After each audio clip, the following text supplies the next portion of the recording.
Twins starting to heat back up. Winners of 6 of their last 8. They beat up on the Pirates again today. Final score in game 2, 12-4. Full deep dive coming up next. Minnesota Twins postcast. This is the Twins postcast. Your instant game reaction for the Minnesota Twins.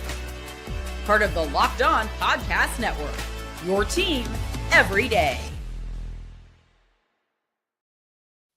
What's going on? Back in the lab, back at it. Another Minnesota Twins postcast right here. Locked On Sports, Minnesota Network, your team every day. Luke Inman at Luke_Spinman. Got my guy back, Theo Tullefson. Give him a follow on X at Theodore Tullef, one Twins expert over at Zone Coverage MN. Two quick things off the top here, kind of totally opposite realms of the spectrum, but you were at the game last night, as was I. Correa goes down after that bang play, taking out the runner at second. Another ankle injury. Didn't look like much at the time, but obviously right when he went down, it looked pretty serious. Had to be helped off. You were in the clubhouse. You got to at least see the after effects. How did it look after he got off the field and started walking around a little bit? And any updates, I guess, any ETA for a timetable on his return and maybe a ripple effect at shortstop in the meantime?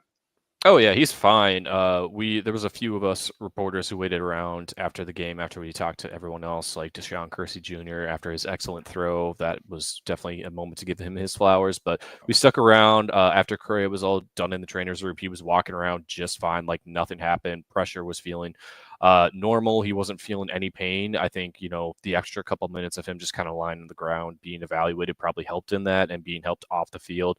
And again, this was with his right ankle, the one he has a plate in, the one that, the Giants and Mets kind of backed off on signing him for. This is something that hasn't happened in a game since 2022 when it happened in Kansas City late in the season. So he's fine. They were going to sit him today no matter what after that slide by Tommy Pham into his leg. Not intentional. It was just an awkward slide. Tomorrow, we'll see. He really wants to play.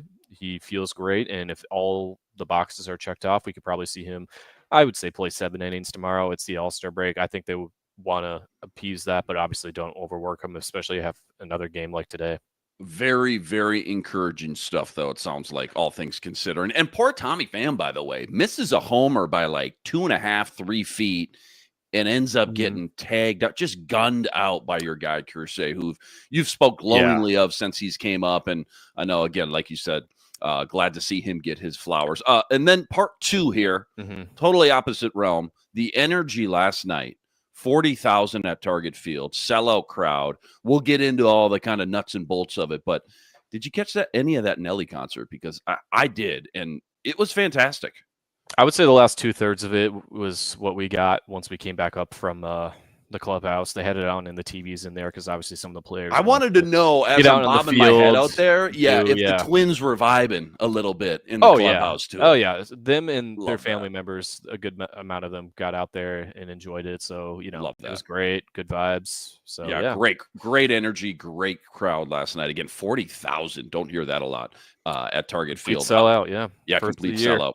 Lots to get into. Twins, again, heating back up, back-to-back victories over the Pirates. Our game MVP, biggest turning point, plus our nerdy stat of the day as well. But first, quick reminder, today's episode brought to us by Game Time. Game Time, download the Game Time app, create an account, use code LOCKEDONMLB for $20 off your first purchase. Quick little recap. I just want to merge the last 24 hours here, talk about both Game 1 and Game 2. 2 great games, 2 completely different series of events if you watch both those, but one common theme. Twins win both. Last night, again, was epic. Sellout crowd. Nelly concert. Skeens versus Joe Ryan was great.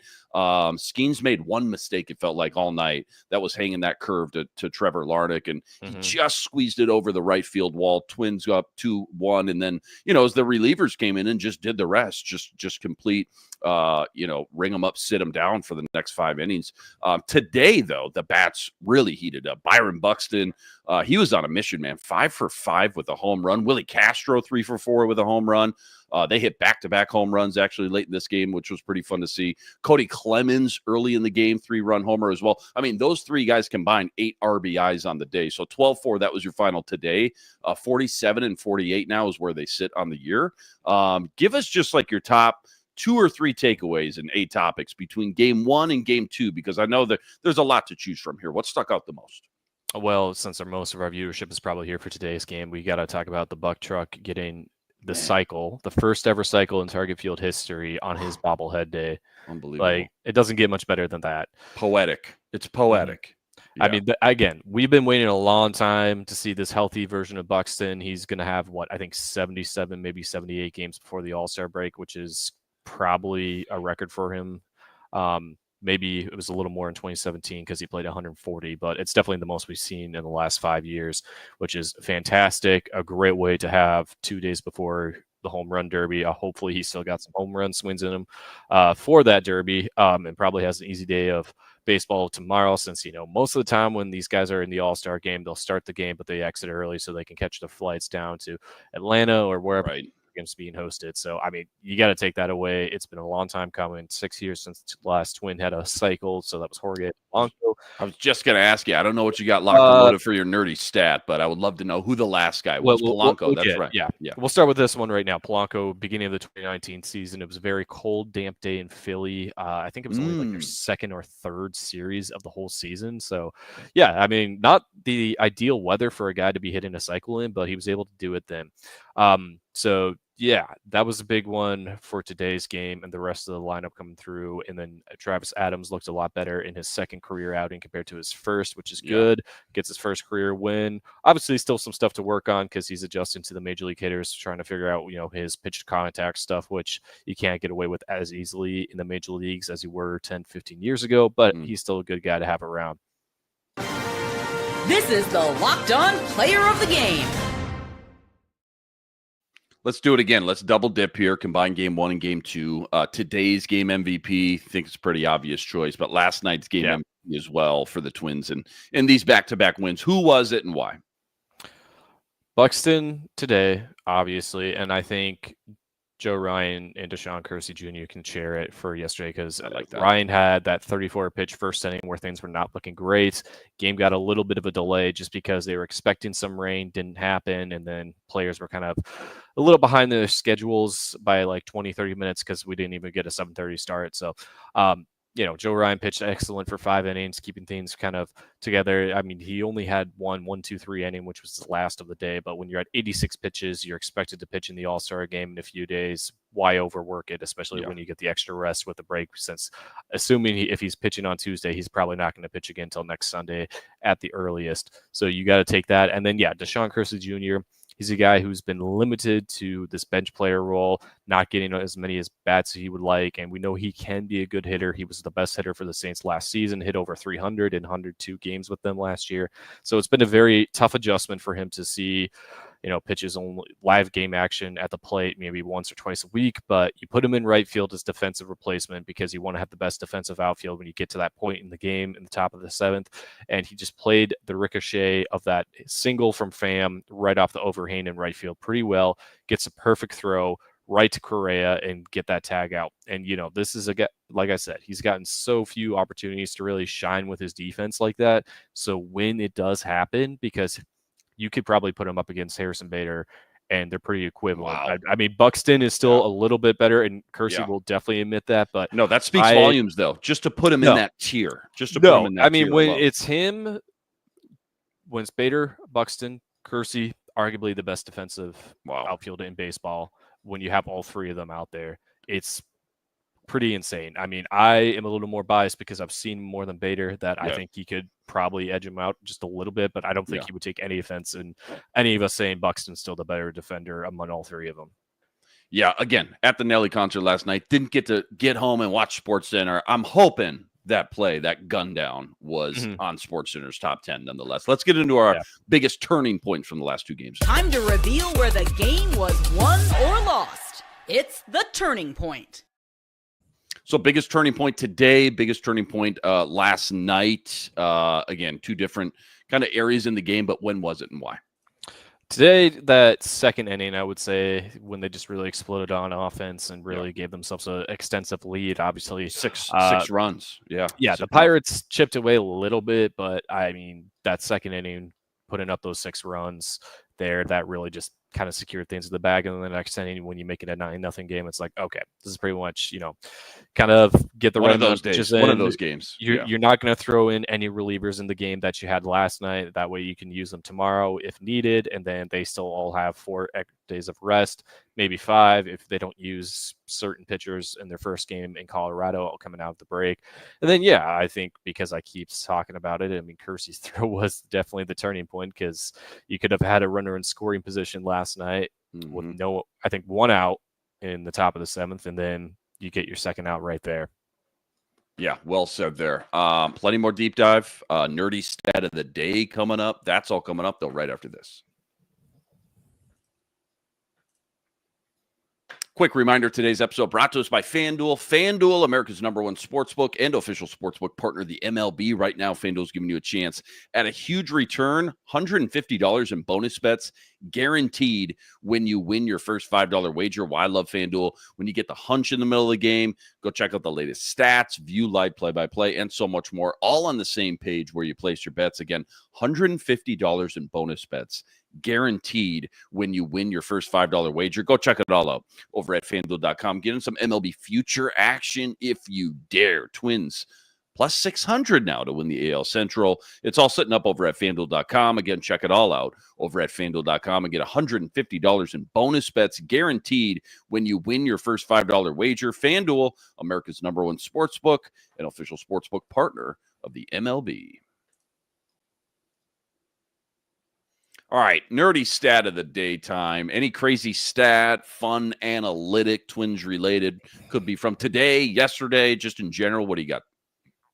I mean, this is the first time since 2021 Buxton's have a 5-hit day. He's only had 1 4-hit day in the last 3 seasons, just because he's been battling some injury stuff here and there. So it's just impressive to see how he's turned out and everything just clicking right in place. Again, I think a lot of people, as much as they would love to see him win the home run derby, they also kind of just want him to, have a decent number in the first round, then to get eliminated just because, he's got his injury history. But let's hope he has a good time hitting some home runs and, making sure his oldest son, Brixton, I believe that's his name, has a really fun time with him in the derby, because he's mainly doing it for his son, Brixton, who wants to be there to give his dad the towel, hand him his Gatorade in between his break. And it's also in his home state. So it's a really great moment for Buxton, his family, and, Twins fans in general, because this is something we've long waited for him to have. And now it's finally just happening. And that's what I hope everyone can do, is just take in the enjoyment of the All-Star game and the home run derby. They're not what they used to be, but again, when Buxton's there in his home state and has the opportunity to really shine and show off how he is, one of the top guys in the league. He's got the 3rd best OPS in the American League, and the only 2 guys ahead of him, Aaron Judge, no surprise there. And then Cal Big Dumper Raleigh. 38 home runs at the break. Yeah. He might have a little more. The buck truck and the big dump truck going on. Bang, bang right there in another tier. Obviously, very prestige company there. And yeah, you said it perfectly. I mean, just everybody in this state, Twins fans all over the country, all over the world, so excited for this dude. Long overdue to finally stay healthy and get the spotlight and kind of national love that he truly deserves as well. Let's get into what we'll be talking about. This is what you'll be talking about. All right, so when it comes to this team, almost to the All-Star break, what is the conversation right now around the Twins? 1 game below 500, winners of 6 of their last 8, though. Buxton obviously on an absolute tear right now. What's the A topic? Which way are they kind of trending? Or, look at it this way, if they were a stock, which way is their stock pointing? Just try to be a non-biased analyst right now. Which way is their stock pointing, for good or bad? I mean, it is pointing up right now. They finally got themselves in good categories. They've won 3 straight series. This is a winning homestand. Everything's looking a lot better than it was in June. It's really hard for teams to have a month where they only get single-digit wins in the column. So 9 in all of June, and then try to make it into the postseason. But, this is a really good turnaround point, and they are in the middle of a series that, honestly, they can easily sweep. In the next series, they're going up against the worst team in baseball with the Colorado Rockies. So that one, if they don't get a sweep, that will be one fans will be very disappointed about. But I mean, get a sweep going into the break, get one right out, and then you got to go face the Dodgers. I mean, you want to get these next 4 games, even though there's a big break in between the next 2, really lock them up, and you can really put yourself in a conversation where you're not seen more as sellers during this trade deadline, because that's how there've been a lot of scouts at Target Field this week, trying to scout out their players, especially the rental guys. But at least right now you get these wins, and you'll be good. And also another injury update I can at least provide. Zebby Matthews is going to be making the start for the Saints tomorrow. Rehab starts. So if he's looking good, crosses all the boxes off there, it would not surprise me if they have him rejoin the rotation in LA, which is going to be a very daunting task for him to come back off the IL. But that's a very good sign of at least having a little more stability, and you don't have to keep rolling with, bullpen games every turn in the rotation, which it's a good time of the year for that to happen. Not that there's ever a good time for it to happen, but to only have 2 turns in the rotation and then the All-Star break to get everyone a little better rested, that's a good sign. Couple freebie week. Freebie days there for sure. Take Buxton out of the equation because he's the obvious A choice here. But like when you just think about the Twins heating back up here a little bit towards this final first half stretch, who's been one of the common denominators? It feels like kind of a little bit of everybody. It's hard to pick like one guy. But when you just see the kind of change in direction of momentum, right? Who's been kind of a constant in this lineup, out in the field, whatever it may be, that's really helped the Twins kind of just gravitate towards, again, winning 6 of their last 8 games. Well, Cody Clemens is definitely one we should mention because even though you look at his batting average, it's kind of meh. You look at his OPS and it explains a lot more, especially because these home runs, I want to say like 8 of his 12 home runs that he's hit in a Twins uniform have either put the team ahead or tied the game up for him. It kind of feels like that now that you say it. I've definitely thought about it. No, but now that you say it, we did pull up a stat like a couple home runs ago when like had that secured in the press box one day, but that is my off the top. Do not quote me. That is probably not official, but we could definitely look at them as the season goes on. And I mean, that's a great story there. Cody Clemens is definitely a standout. Let's see. I think Matt Wallner in the last couple of weeks, it's shown a little bit more. Obviously, Larnach was good there last night. Simeon's Wood Richardson. Simeon has been phenomenal in his last 4 or 5 starts. Chew up those 5 innings, no blow up innings. Exactly. And that's a huge turnaround from his reset down in St. Paul that he had during the month of May. So we'll take what we can get from these guys because this is a huge turnaround. And, you got Simeon on the mound tomorrow. I don't know why I was trying to say his full name there. But anyway, no, that's actually, let's stop that. That's a perfect segue. Don't go anywhere. Preview of Game 3 versus the Pirates. Looking for the sweep. Simeon Woods Richardson on the mound. That's all coming up right after this.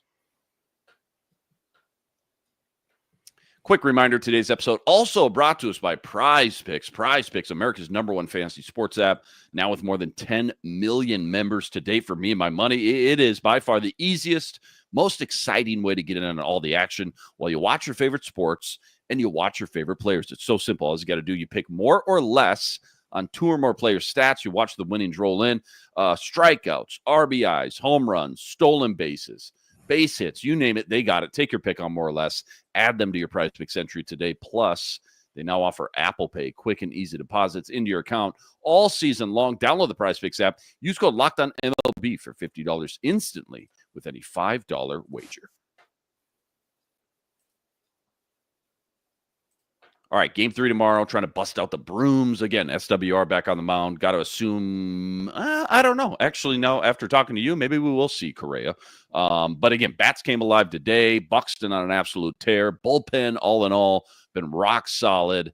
And they're trying to, again, bust out the brooms for the first time. It feels like in months. I want to say back to May 26th, something like that. Just your quick scouting report, kind of your, top of the things that you're looking for in tomorrow's game. What do you want to keep seeing from this team?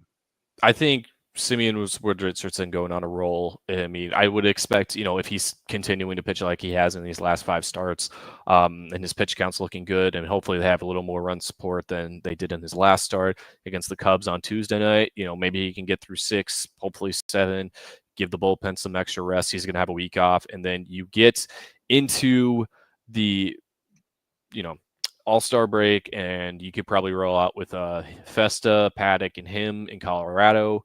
And then you make sure you have Joe Ryan ready for the Dodgers series because you're absolutely going to need him along with W. Matthews. That is hopefully my expectations of what the rotation is going to look like. But who knows? Everyone's going to be well rested for the most part. And yeah, hopefully we get a better idea when we get in the clubhouse tomorrow morning around 10 a.m. and the lineups in there and Correa's in there. And if not, I wouldn't worry about it too much. I mean, you still will want to be off the bench for a pinch hit or maybe a late game replacement if needed. So we'll see what happens. I mean, everything's looking good on the up and up. So we'll take what we can and, hopefully, like I said, get a sweep, set yourself up for an easy series against the Rockies. But again, this is baseball, so never anticipated it ending up that way. But let's hope, because on paper, the Rockies are, Yeah, it's just the ebbs and flows of the Twins, I'm sure, have scarred, right? A lot of scar tissue for Twins fans over the last couple of years. Going into a series that you're supposed to go sweep this team, they're so terrible. You just obviously always, just as a Minnesota sports fan in general, you just start to kind of perk up at the edge of your seat and start to get a little nervous. But nonetheless, if they can do some damage right before the All-Star break, stay hot. Obviously a lot of momentum, I guess, going into the second half of the season with that big series versus the Dodgers. Let's get out of here. Twins sink the Pirates in game 2. Winners of 6 of the last 8. Third series win in a row now, starting to heat up. Final score today, 12-4, 47-48 now on the year. Huge shout out to all you guys, all the everydayers out there that always make us your first listen. All you guys coming in the chat with us from game to game. Make sure you like and subscribe. Check out all Theo's work, by the way, on X at Theodore Tolliff 1, plus all the work he's always ripping up over at zonecoveragemn.com as well. Anything new as of late? You and I haven't touched base in a couple games. Anything new as of late we can go check out that you've been working on Twins related? I mean, a lot of game stories, a lot of good feature stories from covering the Saints. The one I'll highlight, because they kind of highlighted it during the player broadcast during the Cubs series, was the Traject pitching machine. So where you can pull up any pitcher in baseball, get a little hologram of them, and the machine throws any pitch in their arsenal. So during the Detroit series, that first game there when they had a rain delay, Danny Coulomb, Cole Sands, and Bailey Olber all decided to kill some time and check it out and see how they look themselves on that machine and tried to take in that perspective. They didn't get the green light to swing, even though they would love to do it someday, but it's a cool interjection of just how pitchers are, when they have the availability to look at themselves from this different angle. So go check that out. Love that. Can't wait to go check that out. Again, up on zonecoveragemn.com as well. By the way, it sounds like you're kind of a big deal. Did you win an award of some kind? Society of Professionalism Journalists or something like that? Yes, the Minnesota. You're kind of a big deal? No. Do you want to brag about awards? Just for 20 I had one day to brag about it, and that was the day I won. And dang, we missed it. Yeah, it came and went. I will say Zone Coverage and Twins Daily are now award-winning publications because of my work, and it's good to have that there for not only myself but these publications that have good writers that beyond just myself. But Twins Daily, one of the best for a long time. Obviously, any Twins fan, any deep dive Twins fan knows Twins Daily like the back of their hand. And then, as a former employee of Zone Coverage, I can speak very highly of Zone Coverage as well. No thanks to our guy Tom Schreier, of course. What's he doing up there? What's he doing at that top floor up there? Is he doing any work up there? Nobody knows. Oh, he's at the game today. Oh, okay. All right. Yeah. Doing any work though at the game? I mean, he's editing other people's work. Yeah. Somebody should. He's always doing something. Yeah, he's hustling. All right, let's get out of here. Luke Inman on X at Luke_Spinman. Again, game 3 tomorrow. Looking for the sweep. 1:10 first pitch. We got SWR on the mound. Catch you right here, same time, same place. Until then, sign it out.